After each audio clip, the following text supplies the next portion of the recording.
Hello student, welcome to civil buddy channel. आज हम लोग बिल्डिंग मटेरियल्स एंड कंस्ट्रक्शंस के कुछ इम्पोर्टेंट्स एमसीक्यू देखेंगे जो प्रीवियस ईयर एसएससी जेई में आए हुए क्वेश्चंस हैं।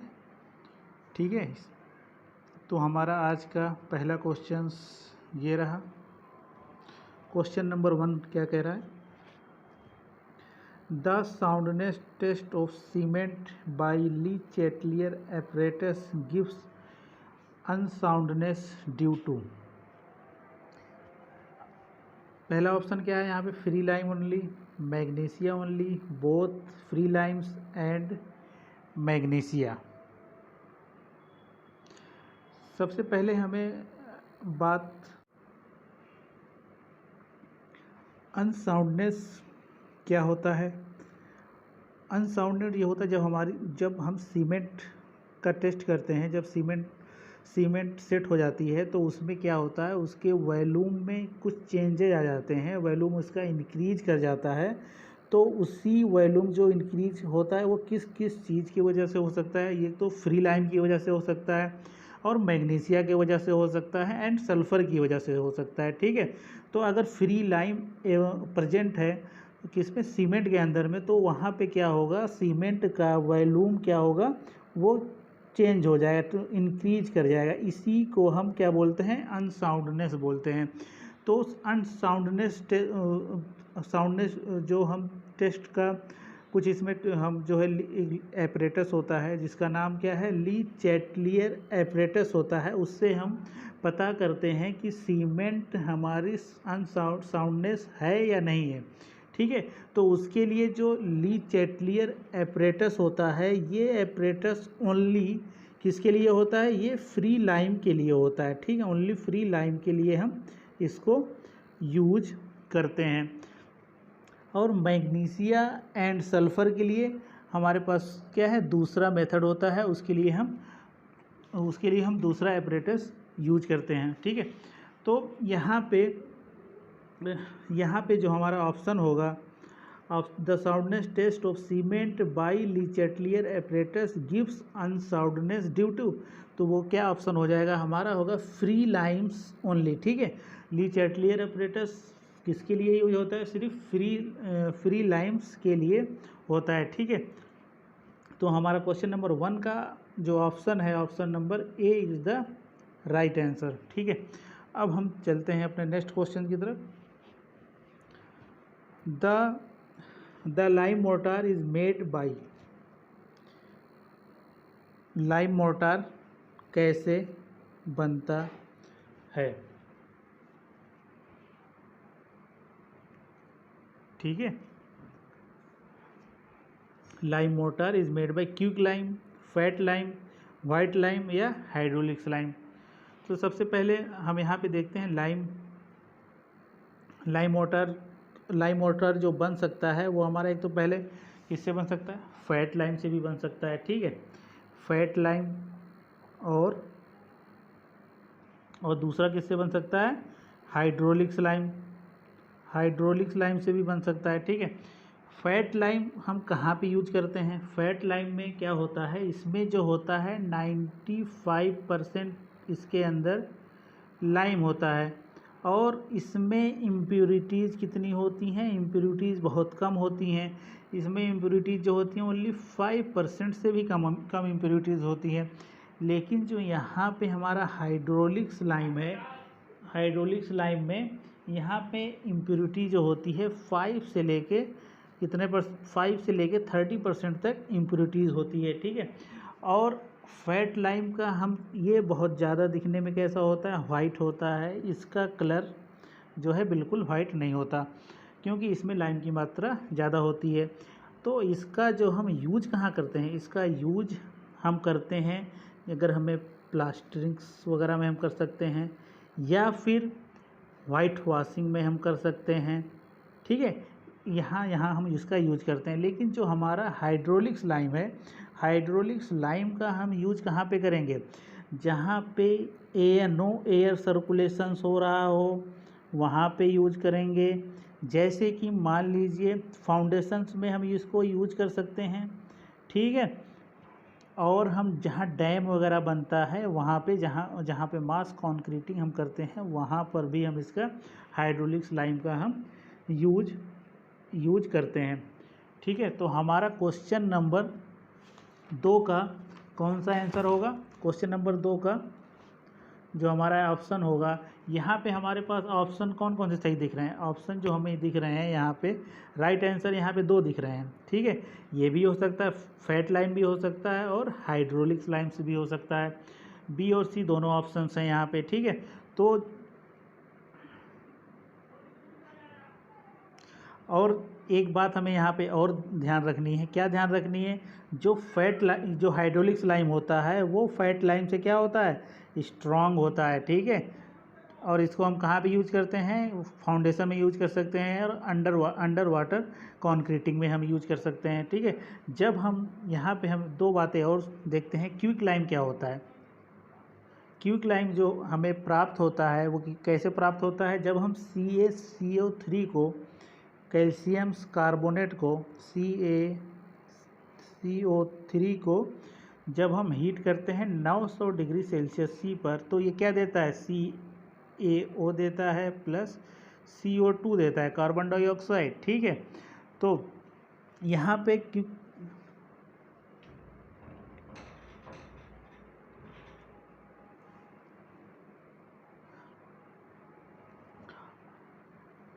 अब इसके बाद हम देखते हैं CaCO3 को हमने रिएक्ट कराया 900 डिग्री सेल्सियस सी पर, तो हमें क्या मिला? CaO मिला और कार्बन CO2 मिला। ठीक है, कार्बन डाइऑक्साइड। अब जब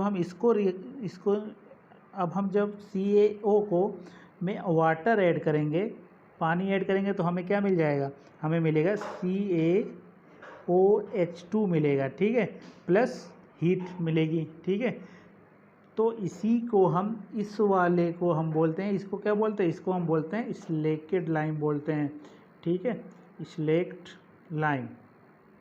यहाँ पे हमें 3 बातें पता चली। ठीक है, तो हाइड्रोलिक स्लाइम सबसे स्ट्रांग होता है। वो कहाँ पे यूज होता है? जिसमें इम्प्योरिटीज़ बहुत कम होती है, 5 to 30% तक इम्प्योरिटीज़ इसमें ज़्यादा होती है फैट लाइम से। ठीक है, फैट लाइम में इम्प्योरिटीज़ कम होती है, इसलिए हम उसका प्लास्टरिंग या वाइट वाशिंग में यूज कर सकते हैं। और हाइड्रोलिक स्लाइम का हम जहाँ पे एयर का सर्कुलेशन नहीं है, जैसे कि फाउंडेशन वगैरह और डैम वगैरह में हम इसको यूज कर सकते हैं। ठीक है, स्लेकेड लाइम क्या होता है? जब हम CaCO3 को 900 डिग्री सेल्सियस पर हीट करते हैं तो हमें क्या मिलता है? CaO मिलता है प्लस CO2 मिलता है। जब हम CaO में क्या करते हैं? पानी डालते हैं, तो हमें CaOH2 प्राप्त होता है प्लस हीट जनरेट होती है। ठीक है, कभी कभी ये इक्वेशंस भी पूछ लेता है, स्लेकेड लाइम का इक्वेशंस क्या होता है और ये कैसा रिएक्शंस होता है? ये एक्सोथर्मिक रिएक्शन होता है स्लेक्ड लाइम वाला। अब हम देखते हैं हमारा क्वेश्चंस का ऑप्शन कौन सा होगा। The lime water is made by, यहाँ पे दोनों ऑप्शन हो जाएंगे। कौन कौन से? बी होगा हमारा, एंड कौन सा होगा? बी एंड सी हमारे बोथ ऑप्शन हो जाएंगे। ठीक है, तो अब हम चलते हैं अपने नेक्स्ट क्वेश्चन की तरफ। नेक्स्ट क्वेश्चन हमारा ये रहा, the major ingredient of Portland cements are. Major ingredient कौन कौन से हैं हमारे पोर्टलैंड सीमेंट के? मेजर इंग्रेडिएंट की अगर हम बात करें तो हमारे पास हमारा कौन सा ऑप्शन होगा? पहला लाइम होता है एंड सिलिका, ये दोनों जो हैं हमारे क्या हैं? मेजर इंग्रेडिएंट है। मेजर इंग्रेडिएंट का मतलब वो है जो सीमेंट में जिसकी परसेंटेज सबसे ज़्यादा होती है, उसी को हम किसमें कंसीडर करते हैं? मेजर इंग्रेडिएंट में हम कंसीडर करते हैं। जैसे हमारा लाइम है, लाइम CaO भी हम इसको लिख सकते हैं। इसकी परसेंटेज जो होती है हमारे पास 60 to 65% तक होती है। ठीक है, और हमारा सिलिका जो है, सिलिका की परसेंटेज जो होती है वो होती है 17 से लेके 25% तक होती है। ऑन एवरेज हम लेके चलते हैं 22%। ठीक है, और इसका हम लेके चलते हैं 62%। 62 एंड 22 कितना हो गया? या 2 2 4 6 2 8, 84% जो सबसे ज़्यादा परसेंटेज किसकी होती है? लाइम एंड सिलिका की। बाकी जो परसेंटेज होती है वो अदर इंग्रेडिएंट की होती है। अगर हमको सीमेंट में कितने इंग्रेडिएंट होते हैं उसको याद करने का याद करने का एक ट्रिक्स है, वो मैं ट्रिक आप लोगों को बताता हूँ। पहला क्या, let's see all cement ingredient, let's see all cement ingredient mixed separately। अब यहाँ पे हम देखते हैं कौन सा टर्म क्या है। लेट्स का मतलब यहाँ पे है लाइम, ठीक है। सी का मतलब है सिलिका, एंड आल का मतलब है यहाँ पे एल्युमिना, और इंग्रेडिएंट का मतलब है यहाँ पे आई का, यहाँ पे आयरन ऑक्साइड, मिक्स्ड का मतलब है यहाँ पे मैग्नीशिया, एंड इसका मतलब एस का मतलब है यहाँ पे सल्फर, सेपरेटली का मतलब है सल्फर। और तो ये हम ऐसे याद कर सकते हैं, ठीक है। तो अब हम थोड़ा सा एक दूसरी ट्रिक यहाँ पे है, अगर आप ये ना याद कर पाएँ तो आप ये याद कर लीजिए, SALIM, सालिम। इसका क्या मतलब है, silica, alumina, lime, iron oxide and magnesia. ऐसे करके आप सीमेंट के इंग्रेडिएंट को याद रख सकते हैं, ठीक है। तो हमारा क्वेश्चंस जो है, क्वेश्चंस क्या है हमारा, the major ingredient of Portland cement का मेजर इंग्रेडिएंट कौन कौन से हैं। तो मेजर इंग्रेडिएंट वो है जो सीमेंट में, जो इंग्रेडिएंट सीमेंट में सबसे ज़्यादा परसेंटेज होता है, उसी को हम मेजर इंग्रेडिएंट लेते हैं। तो मेजर इंग्रेडिएंट हमारे कौन कौन से हो गए, लाइम हो गया, सिलिका हो गया। तो हमारा कौन सा ऑप्शन होगा, option number A is the right answer होगा, ठीक है। तो अब हम देखते हैं अपने नेक्स्ट क्वेश्चन की तरफ। Capillary pores in the hydrated cement paste. Capillary pores क्या होता है इन द हाइड्रेटेड सीमेंट। अब यहाँ पे जो हाइड्रेटेड सीमेंट वर्ड आया है, हाइड्रेटेड का मतलब क्या है, हाइड्रेटेड का मतलब यहाँ पे समझना, हाइड्रेटेड का मतलब होता है जब सीमेंट के अंदर जब हम वाटर ऐड कर देते हैं तो उसको हम बोल देते हैं हाइड्रेटेड सीमेंट, ठीक है। अब यहाँ पे दो बातें आप लोगों को पता होनी चाहिए। मान लिए ये कोई हमारा क्या है, सीमेंट है, सीमेंट के अंदर ये क्या है, छोटे छोटे क्या होंगे, पार्टिकल्स हैं। इसमें जो होता है, इसके अंदर जब हम वाटर ऐड करेंगे तो इसमें जो होता है 23% जो वाटर है, 23% वाटर क्या करेगा, रिएक्ट करेगा। वो रिएक्शन करेगा किसके साथ, जो सीमेंट के इंग्रेडिएंट के साथ रिएक्ट करेगा, ठीक है, इंग्रेडिएंट के साथ रिएक्ट करेगा।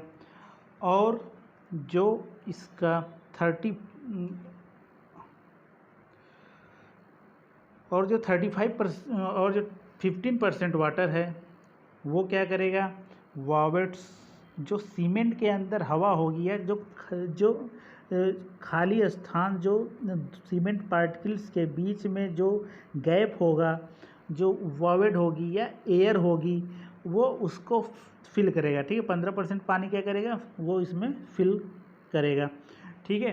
तो ये इस वाले वाटर्स को हम क्या बोल सकते हैं, इसको हम बोल सकते हैं जेल वाटर भी हम बोलते हैं, ठीक है, जेल वाटर भी हम बोलते हैं।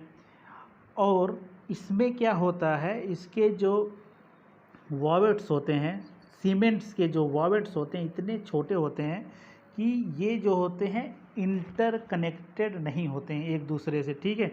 अगर ये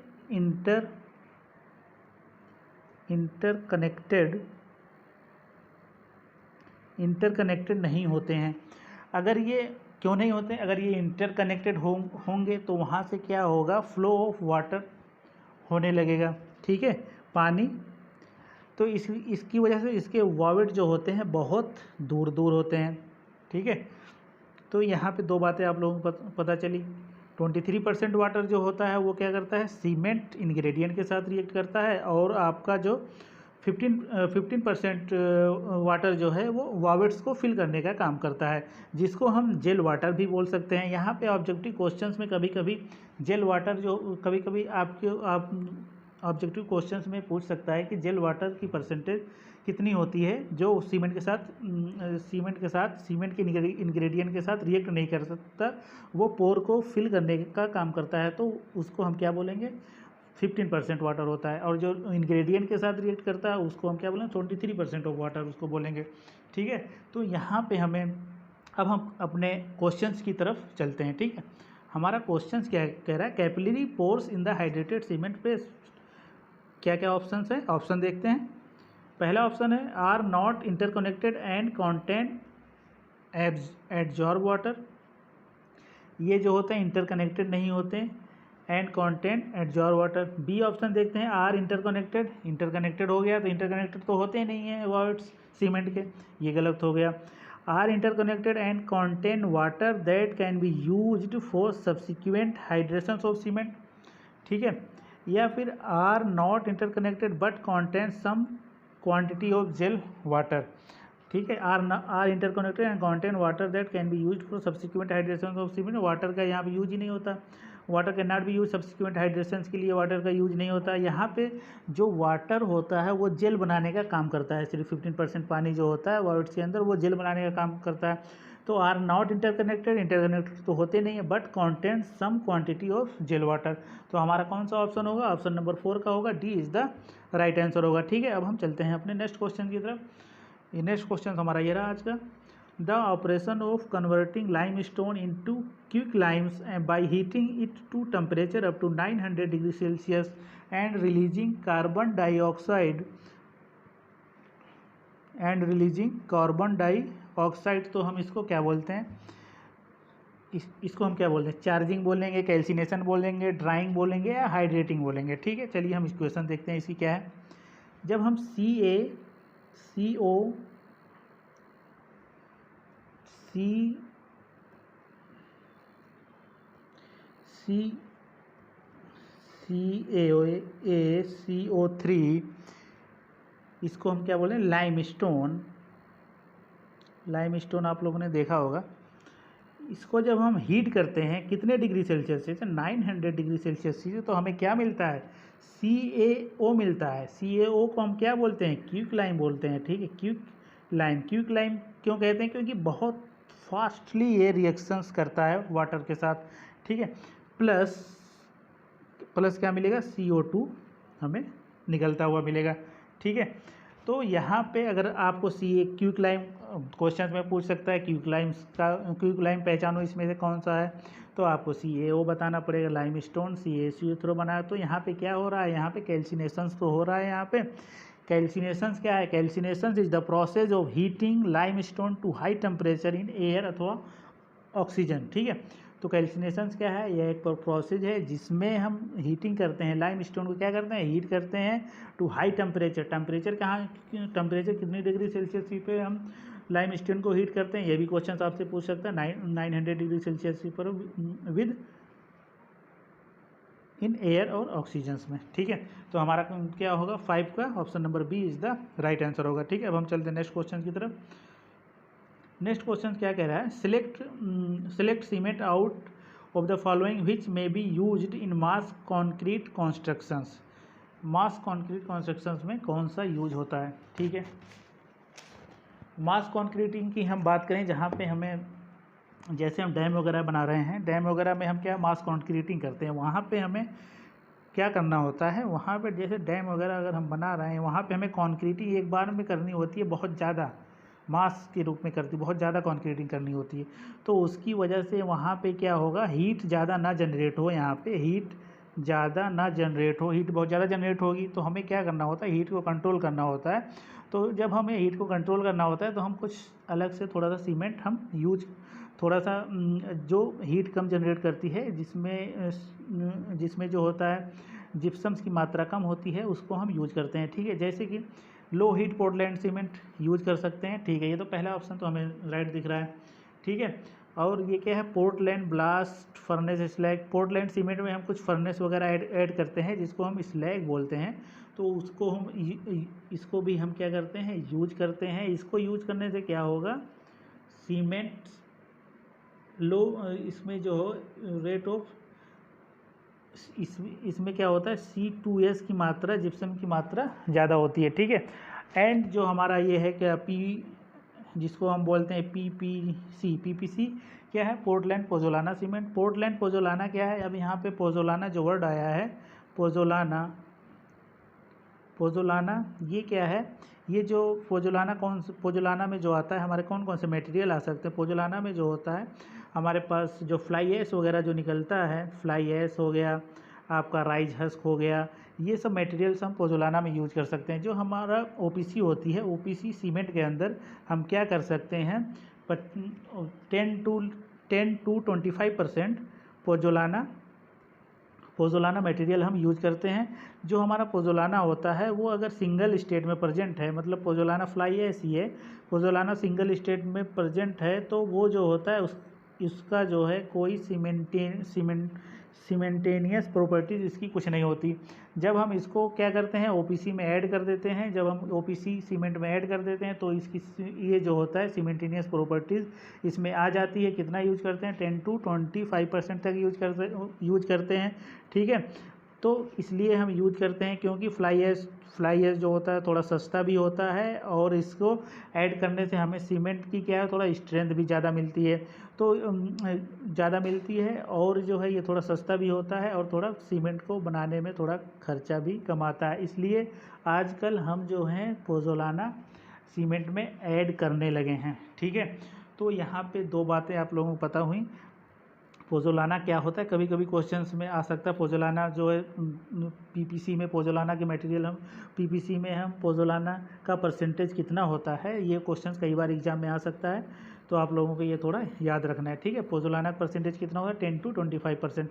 तो यहाँ पे जो हमारा ऑप्शन होगा, ऑप्शन कौन सा हो सकता है, यहाँ पे जो फर्स्ट सेकंड तीनों सही है। लोहित सीमेंट यूज करेंगे, Portland blast furnace slag cement use करेंगे, इसलिए यूज करते हैं यहाँ पे क्योंकि C2S की परसेंटेज इसमें ज़्यादा होती है। पोर्टलैंड पोजोलाना सीमेंट भी हम यूज कर सकते हैं, फर्स्ट सेकंड थर्ड, ठीक है। तो यहाँ पे जो हमारा 6th का C is the right answer होगा, ठीक है। अब हम देखते हैं अपना नेक्स्ट क्वेश्चन हमारा आज का ये रहा, ओलिक एसिड में be used in the manufactures of. Oleic acid हम कहाँ पे यूज करते हैं, जो ओलिक एसिड जो हम यूज करते हैं, ओलिक एसिड हम यूज करते हैं हाइड्रोफोबिक सीमेंट में यूज करते हैं, ठीक है। ओलिक एसिड हम कहाँ पे यूज करते हैं, हाइड्रोफोबिक सीमेंट यूज करते हैं। हाइड्रोफोबिक सीमेंट, ओलिक एसिड का क्या फंक्शन क्या होता है, ओलिक एसिड का ये फंक्शन होता है, जब हम सीमेंट बनाते हैं तो उसमें हम कुछ ओलिक एसिड्स डाल देते हैं। वो क्या काम करता है, वो वाटर रिपेलेंट एजेंट का काम करता है, वाटर रिपेलेंट एजेंट का काम करता है। ये क्या करता है, ये सीमेंट के पोर्स के अंदर वाटर्स को नहीं जाने देता है, इसीलिए हम इसका यूज करते हैं। जैसे कि हमें वेयर हाउस वगैरह है कहीं, वेयर हाउस में अगर हमें सीमेंट जो है बहुत ज़्यादा दिनों तक स्टोर करना है तो उस केसेस में हम इसका यूज करते हैं। अगर हम इसका यूज कर लेते हैं तो इसको हम बोलते हैं हाइड्रोफोबिक सीमेंट बोलते हैं, ठीक है। हाइड्रोफोबिक सीमेंट, या फिर ये हो सकता है जहाँ पर ट्रांसपोर्टेशन टाइम बहुत ज़्यादा है, सीमेंट को हम बहुत मतलब एक जगह से बहुत दूसरी जगह बहुत दिनों में पहुंच रही है सीमेंट, हम एक जगह से दूसरी जगह ट्रांसपोर्ट करके सीमेंट ले जा रहे हैं, वहाँ पे टाइम का बाउंडेशन बहुत ज़्यादा हो रहा है, तो वहाँ पर भी हम कौन सी सीमेंट का यूज़ करेंगे, हाइड्रोफोबिक का सीमेंट यूज़ करेंगे, ठीक है। तो हमारा कौन सा ऑप्शन होगा, ऑप्शन नंबर 7 का कौन सा होगा, 7 का ऑप्शन जो होगा option number B is the right answer होगा, ठीक है। अब हम चलते हैं अपने नेक्स्ट क्वेश्चन की तरफ। नेक्स्ट क्वेश्चन हमारा क्या कह रहा है, pick up the correct statement. Lime is available in free states. Lime क्या अवेलेबल होता है फ्री स्टेट में, कभी नहीं। लाइम जो है फ्री स्टेट में अवेलेबल नहीं होता है, पहला ऑप्शन ही गलत हो गया। Lime is made from gypsum, दूसरा सही है कि नहीं सही है,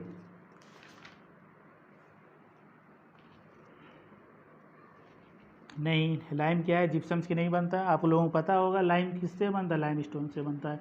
lime is made from dolomites या कैल्शियम कार्बोनेट से बनता है, ये तो पता कैल्शियम कार्बोनेट से बनता है लाइम। तो हमारा यहाँ पे इतनी डिटेल में जाने की ज़रूरत नहीं है हमें, ये तो सीधा सीधा क्वेश्चन है। 8 का यहाँ पे क्या हो जाएगा, सी इज़ द राइट आंसर हो जाएगा। ठीक है, अब हम देखते हैं अपना क्वेश्चन नंबर 9। क्वेश्चन नंबर 9 क्या कह रहा है, यहाँ पे हम डिटेल्स में डिस्कस करेंगे इसको। For the manufacture of Portland cement the properties of raw material used lime 63%, silica 22% and other ingredient जो है 15% है। ठीक है, तो लाइम 70%, लाइम 70% तो नहीं होता, गलत हो गया यहाँ पे पहले ही। अब हम ये ऑप्शन गलत हो गया, लाइम 40%। लाइम कितना होता है, 62 से लेके 65% तक होता है। सिलिका जो होता है 19 से लेके 22% तक होता है। अदर इंग्रेडिएंट में जो हो जाते हैं उसमें 15% तक लगभग आते हैं। ठीक है, तो हमारा ऑप्शन यही होगा, A is the right answer होगा। अब हम थोड़ा सा यहाँ पे देख लेते हैं लाइम का क्या होता है। लाइम कितना होता है सीमेंट के अंदर, सीमेंट के अंदर जो 60 to 65% तक होता है। एवरेज हम लेते हैं कितना, 63 लेते हैं। अब हम यहाँ पे देखते हैं सिलिका जो होता है हमारा कितना होता है, 17 से 25%, एवरेज हम 20% लेके चलते हैं। उसके बाद हमारा एल्यूमिना कितना होता है सीमेंट में, एल्यूमिना होता है 3 to 8% होता है, इसको हम एवरेज लेते हैं 6 लेके चलते हैं। ठीक है, और हमारा आयरन ऑक्साइड होता है 0.5 से लेके 6% एवरेज हम 3 लेके चलते हैं। मैग्नीशिया कितना होता है, मैग्नीशिया होता है 0.5 to 4 तक होता है। ठीक है, और इसको हम 2% एवरेज लेके चलते हैं। सोडा एंड पोटास जो होता है, सोडा बाई पोटास, ये सीमेंट के अंदर कितना होता है, 0.5 से लेके 1 तक होता है। ठीक है, और सल्फ़र ट्राईऑक्साइड जो होता है ये 1 to 2% तक होता है, एवरेज हम इसका 1.5 लेके चलते हैं। ठीक है, अब यहाँ पे थोड़ा सा हम एक और चीज़ देखते हैं, लाइम का क्या फंक्शन होता है। फंक्शंस ऑफ लाइम का ये फंक्शन होता है, ये क्या करता है, कंट्रोल करता है स्ट्रेंथ एंड साउंडनेस। ठीक है, कंट्रोल स्ट्रेंथ एंड साउंडनेस को कंट्रोल करता है। ठीक है, अगर इसकी कमी हो गई, लाइम की कमी हो जाएगी, अगर हमने लाइम कम प्रोवाइड किया तब क्या हो जाएगा, सीमेंट के अंदर रेड्यूज स्ट्रेंथ हो जाएगी और सेटिंग टाइम क्या होगा, घट जाएगा। 4 चीज़ें, अगर 4 चीज़ का फंक्शन करता है, ये स्ट्रेंथ प्रोवाइड करता है और साउंडनेस प्रोवाइड करता है।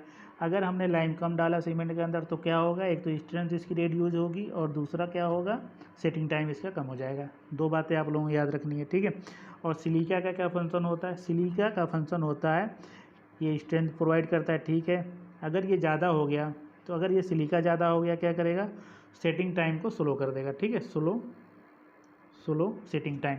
ठीक है, अब देखें आयरन ऑक्साइड का क्या फंक्शन होता है। ये आयरन ऑक्साइड जो होता है सीमेंट का जो कलर होता है वो कलर प्रोवाइड करता है। ठीक है, gives colours and help in fusions of different ingredient. ये फ्लक्स की तरह काम करता है, एक दूसरे के क्या है रिएक्शंस कराने में मदद करता है। अब यहाँ पे आयरन ऑक्साइड्स का जो फंक्शन होता है क्या होता है, कलर्स देता है और डिफरेंट इंग्रेडिएंट के साथ रिएक्शंस करता है और ये फ्लक्स की तरह काम करता है। मैग्नीशिया का क्या फंक्शन होता है, यहाँ पे मैग्नीशिया का फंक्शन ये होता है, ये भी कलर में भागीदार होता है। ठीक है, एंड हार्डनेस, सीमेंट को क्या बनाता है, हार्ड बनाता है, कठोर बनाता है। अगर हम ये मैग्नीशिया अगर सीमेंट के अंदर ज़्यादा हो गया, इस परसेंटेज से अगर ज़्यादा हो गया तो क्या होगा, सीमेंट के अंदर जो है क्रैक्स इन मोर्टार, जो हमने मोर्टार बनाया उसके अंदर क्या आ जाएगा, क्रैक डेवलप हो जाएगा। एंड क्रैक्स एंड कंक्रीट के अंदर क्रैक आ जाएगा।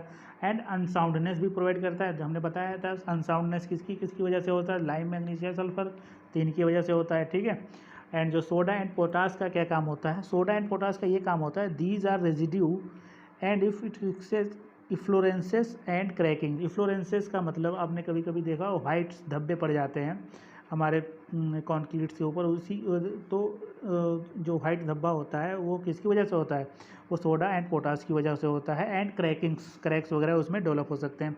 एंड सल्फर ट्राईऑक्साइड जो लास्ट है हमारा, अगर ये ज़्यादा हो जाएगा तो सीमेंट को अनसाउंड करेगा, सल्फर की वजह से भी सीमेंट अनसाउंडनेस होता है। ठीक है, तो यहाँ पे हमें कौन सा ऑप्शन होगा, option number A is the right answer होगा। आपको ये सारी चीज़ें परसेंटेज भी आप लोगों को याद रखना है। ठीक है, परसेंटेज या सालिम से आप लोग याद कर सकते हैं, या जो मैंने बताया था ये जो मैंने आप लोगों को क्या बताया था, let's see all cement ingredient mix separately. इससे भी आप लोग क्या करते हैं, सीमेंट के जितने भी इंग्रेडिएंट होते हैं उसको आप क्या कर सकते हैं, याद कर सकते हैं। ठीक है, तो अब हम चलते हैं नेक्स्ट क्वेश्चन की तरफ। नेक्स्ट क्वेश्चन हमारा आज का क्या कह रहा है, compound of cement which react immediately with water and set first. कौन सा कंपाउंड है सीमेंट का ऐसा जो सीमेंट के साथ सबसे पहले रिएक्ट करता है, उसको हम क्या बोलते हैं, जो हमारा C3, इसको हम इन सब को हम क्या बोलते हैं, बोगू कंपाउंड बोलते हैं, BOGO, बोगू कंपाउंड। ठीक है, बागो कंपाउंड बोलते हैं। इसमें क्या होता है, tricalcium silicate, tricalcium aluminate, dicalcium silicate, all of the above. तो हमारा जो C3A होता है, ये इसको हम बोलते हैं फ्लैश सेट। फ्लैश का मतलब क्या होता है, फ्लैश का मतलब जैसे हमने वाटर डाला तो सीमेंट के अंदर सेटिंग प्रॉपर्टीज़ जो जनरेट करता है वो कौन जनरेट करता है, वो C3A जनरेट करता है। और जो है डाई कैल्शियम सिलिकेट, इसकी परसेंटेज की मात्रा जो है सीमेंट के अंदर कम होती है, ये क्या करता है, ये सीमेंट को सेट करने, सीमेंट को थोड़ा लेट क्या करता है, लेट सेट कराता है। ठीक है, अगर इसकी मात्रा हम ज़्यादा डाल देंगे तो सीमेंट क्या होगा हमारा, ज़्यादा सेट, बहुत देर में सेट होगा। ठीक है, तो सबसे पहले सेट कौन होता है, वो होता है हमारा ट्राई कैल्शियम एल्यूमिनेट होता है। तो हमारा कौन सा ऑप्शन होगा, B is the right answer होगा। ठीक है, नेक्स्ट क्वेश्चन की तरफ चलते हैं। The proper size of cube mould for testing compressive strength of concrete. Compressive strength अगर हमें सीमेंट नहीं, कंक्रीट की नहीं, सीमेंट की, यहाँ पे सीमेंट की पूछ रहा है, कंक्रीट याद आ रहा है मुझे। The proper size of cube mould testing compressive strength of cement. Compressive strength अगर हमें सीमेंट की निकालनी है तो उसके लिए हम रेशियो क्या लेते हैं, रेशियो लेते हैं जो सीमेंट 1:3 का। ठीक है, इसके बाद हम क्या करते हैं, ठीक है, जो हम क्यूब का थ्री स्पेसिमेंस बनाते हैं, क्यूब सीमेंट का हम 3 स्पेसिमेंस बनाएंगे। ठीक है, ये रेशियो नहीं लेते हैं, उसमें सीमेंट ही लेते हैं। जो हम 3 स्पेसिमेन बनाएंगे उसका हम क्या करेंगे, कितने साइज़ का होना चाहिए क्यूब जो होना चाहिए हमारा 7.05 सेंटीमीटर, या फिर आप कह सकते हैं 70.5 mm। तो जनरली जो आप लोग यहाँ पे सोच रहे होंगे कि यहाँ पे तो क्यूब का साइज़ बहुत कम है, लेकिन जब हम कॉम्प्रेसिव स्ट्रेंथ ऑफ कंक्रीट निकालते हैं वहाँ पे जो हम क्या लेते हैं, वहाँ पे जो हम सीमेंट, वहाँ पे जो हम क्यूब लेते हैं वो 150 mm लेते हैं। तो यहाँ पे हम इतना छोटा क्यों लेते हैं, तो इसके पीछे का रीज़न क्या है आप लोग रीज़न ये है कि अगर हम सीमेंट ले रहे हैं तो उसमें छोटा क्यूब बना रहे हैं, तो अगर हमने छोटा क्यूब लिया है तो उसका बस लेने का एक ही रीज़न है, क्योंकि जब हम इसमें सीमेंट को हम जब कॉम्प्रेसिव स्ट्रेंथ टेस्ट करेंगे, अगर हम बड़ा क्यूब ले लेंगे तो वहाँ पे हीट बहुत ज़्यादा जनरेट होगी। जब हीट बहुत ज़्यादा जनरेट होगी तो उसकी वजह से उसमें सीमेंट के अंदर क्या क्रैक्स वगैरह डेवलप होने के चांसेस हो सकते हैं, जिससे हमें सीमेंट की क्या होगी, कॉम्प्रेसिव स्ट्रेंथ अच्छे से नहीं पता चलेगी। एक एक्यूरेट कॉम्प्रेसिव स्ट्रेंथ नहीं पता चलेगी। इसीलिए हम क्या करते हैं, सीमेंट का जो हम क्यूब लेते हैं वो बहुत 70.6 mm, थोड़ा सा 70.5 mm का लेते हैं। छोटा इसलिए लेते हैं क्योंकि हीट ज़्यादा ना जनरेट हो। जब हीट ज़्यादा जनरेट नहीं होगी तो हमें एक्चुअल रिजल्ट वहाँ पे अच्छा रिजल्ट मिलेगा, कॉम्प्रेसिव स्ट्रेंथ हमें सही मिलेगी सीमेंट की। ठीक है, तो इसीलिए हम थोड़ा क्यूब साइज हम कम लेते हैं। ये बातें आप लोगों को पता होनी चाहिए। तो अब हमारा कौन सा ऑप्शन हो सकता है यहाँ पे, हमारा option number A is the right answer होगा। ठीक है, तो अब हम अपने नेक्स्ट क्वेश्चन की तरफ चलते हैं।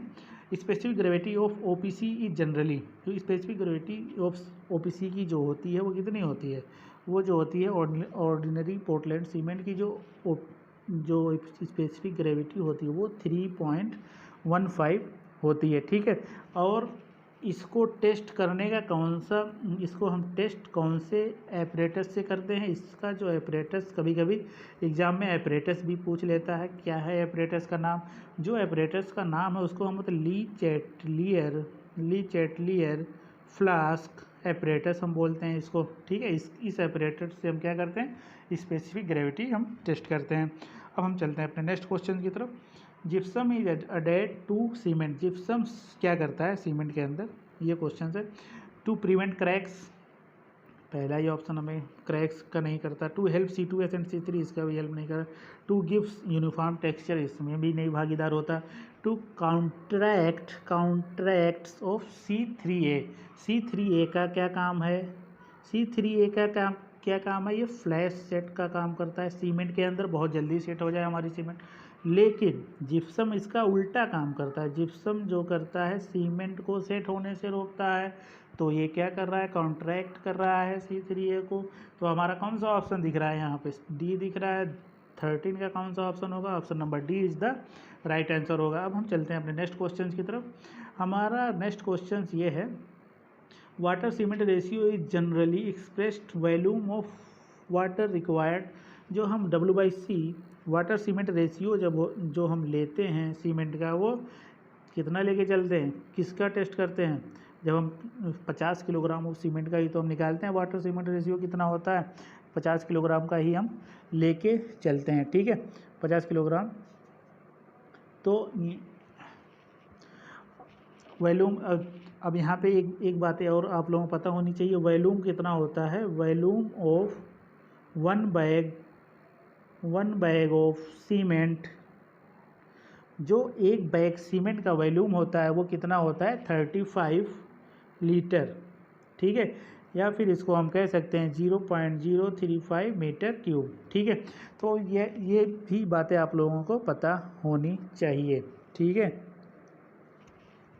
तो अब हम अपने नेक्स्ट क्वेश्चन की तरफ चलते हैं। The compressive strength of ordinary Portland cement after 3 days should not be less than. जो क्या होता है, जो OPC सीमेंट होती है, ऑर्डिनरी पोर्टलैंड सीमेंट जो होती है, अगर ये कितने ग्रेड्स में आती है? सीमेंट जो आती है 33 grade, 43 grade and 53 grade, 3 grades में सीमेंट जो है मार्केट्स में क्या है? अवेलेबल है। जो यहाँ पे सीमेंट का जो OPC का जो 33 क्या है? OPC 33 क्या मतलब है?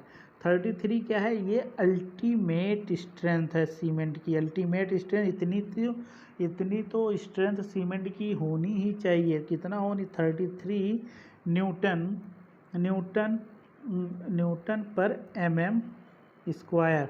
ठीक है, तो अब हम यहाँ पे देखते हैं, तो जो सीमेंट OPC की जो स्ट्रेंथ होनी चाहिए 3 डेज में एक चेक करते हैं हम, फिर 7 डेज में चेक करते हैं 7 डेज। ठीक है, फिर हम चेक करते हैं 28 दिन में। ठीक है, जो अगर हम 28 दिन में चेक कर रहे हैं तो 28 दिन में जो अल्टीमेट स्ट्रेंथ है सीमेंट की 33 तो होनी ही चाहिए, इससे कम तो बात ही नहीं बनेगी। ठीक है, 33 तो होनी चाहिए। लेकिन जो 7 दिन की अगर हम बात करें, 3 डेज की बात करें, 3 डेज में जो सीमेंट की स्ट्रेंथ कितनी होनी चाहिए? 16 न्यूटन पर mm² से कम नहीं होनी चाहिए। और 7 दिन की अगर हम बात करें तो 22 दिन से कम नहीं होनी चाहिए। अगर हम 28 डेज की बात करें तो कितना नहीं होनी चाहिए? 33 से कम तो होनी ही नहीं चाहिए। जो अल्टीमेट स्ट्रेंथ है, इसको हम क्या बोल रहे हैं? अल्टीमेट स्ट्रेंथ बोल रहे हैं। ठीक है, तो यहाँ पे जो हमारा ऑप्शंस क्या होगा? ऑप्शंस किलोग्राम पर सेंटीमीटर स्क्वायर्स में दिए हुए हैं, तो उसके लिए हमें क्या करना पड़ेगा? हम यूनिट कन्वर्ट कर लेते हैं यहाँ पे। जैसे हमें क्या दिया हुआ है? न्यूटन पर mm² दिया हुआ है। इसको हमें किस में कन्वर्ट करना है? किलोग्राम पर सेंटीमीटर स्क्वायर में। तो हम क्या करेंगे? 10⁻⁻1 से मल्टीप्लाई करेंगे इधर ऊपर। ठीक है, 10 की पावर में, और नीचे जो है 10⁻⁻2 से हम डिवाइड करेंगे। तो हमारा जो निकल के आएगा 10 यहाँ पे 10 बच जाएगा, तो 10 तो कितना हो? 16 × 10 जो आएगा 160 किलोग्राम पर सेंटीमीटर स्क्वायर आ जाएगा। तो यहाँ ऑप्शंस में देखिए 100 नहीं, 50 नहीं, 115, 150 क्या है? 160 के आसपास है। तो हम कौन सा ऑप्शन ले लेंगे? हम ऑप्शन ले लेंगे 150 किलोग्राम पर सेंटीमीटर स्क्वायर। हमारा राइट आंसर हो जाएगा, D is the right answer हो जाएगा। ठीक है, अब हम चलते हैं अपने नेक्स्ट क्वेश्चन की तरफ।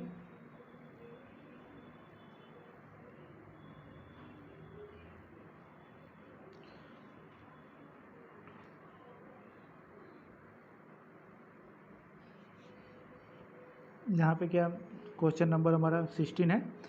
The constituent of cement which is responsible for initial setting time of cement.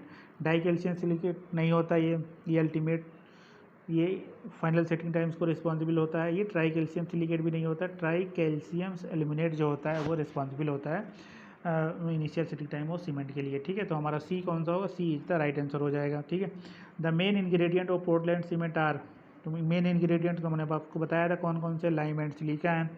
अब नेक्स्ट क्वेश्चन की तरफ चलते हैं। Good variety of cement content higher percentage of, अगर गुड वैरायटी हमें चाहिए, अच्छी सीमेंट चाहिए, उसमें सबसे ज़्यादा परसेंटेज किसकी होनी चाहिए, सबसे ज़्यादा परसेंटेज जो होनी चाहिए ट्राई कैल्शियम सिलिकेट की होनी चाहिए। ठीक है, ट्राई कैल्शियम सिलिकेट की होनी चाहिए। इसको हम क्या, ट्राई कैल्शियम सिलिकेट को हम जो मानते हैं बेस्ट सीमेंटिंग मटेरियल्स ये होता है। ठीक है, अगर आपको एग्जाम में ऑब्जेक्टिव क्वेश्चन आ सकता है कि बेस्ट सीमेंटिंग मटेरियल्स कौन सा होता है, तो यहाँ पे आपको बताना पड़ेगा ट्राई कैल्शियम सिलिकेट्स। ठीक है, अगर हम इसकी परसेंटेज, ट्राई कैल्शियम परसेंटेज की अगर हम सीमेंट में इंक्रीज करते हैं तो हमारी सीमेंट क्या होती है, इसकी क्वालिटी जो होती है सीमेंट की अच्छी हो जाती है, अगर हम इसकी मात्रा हम ज़्यादा यूज करते हैं सीमेंट के अंदर। ठीक है, तो अब हम चलते हैं अपने नेक्स्ट क्वेश्चन की तरफ। The commonly use lime in white washing, white washing में हमने बताया था पेंटिंग और वाइट वाशिंग में हम कौन से लाइम यूज करते हैं, फैट लाइम का यूज करते हैं। ठीक है, तो हमारा जो ऑप्शन है कौन सा, फैट लाइम यूज करेंगे। हाइड्रोलिक लाइम हम कहाँ पे यूज करते हैं, जहाँ पर नो सर्कुलेशन ऑफ एयर होता है, जैसे कि फाउंडेशंस वगैरह में हम यूज कर सकते हैं, फाउंडेशंस में यूज कर सकते हैं, जहाँ डैम वगैरह बन रहा है वहाँ भी हम यूज कर सकते हैं। ठीक है, तो अब हम चलते हैं अपने नेक्स्ट क्वेश्चन की तरफ। वाटर रिक्वायर्ड पर बैग ऑफ सीमेंट, एक बैग सीमेंट में कितना वाटर पानी रिक्वायरमेंट होता है, 35 किलोग्राम रिक्वायर्ड होता है। ठीक है, ये भी आप लोगों को पता होगा। तो वीडियो यहाँ पे थोड़ा लंबी हो रही है, तो हम लोग क्या करते हैं 20 क्वेश्चन ही आज करते हैं, नेक्स्ट हम कल 20 क्वेश्चन और करेंगे। तो यहाँ पे आप लोग चैनल पे बने रहिए और चैनल को सब्सक्राइब एंड शेयर ज़रूर करें। अगर वीडियो आप लोगों को पसंद आई तो शेयर ज़रूर करें अपने दोस्तों के साथ। तो आज की क्लास यहीं पे ख़त्म होती है। Okay, thanks.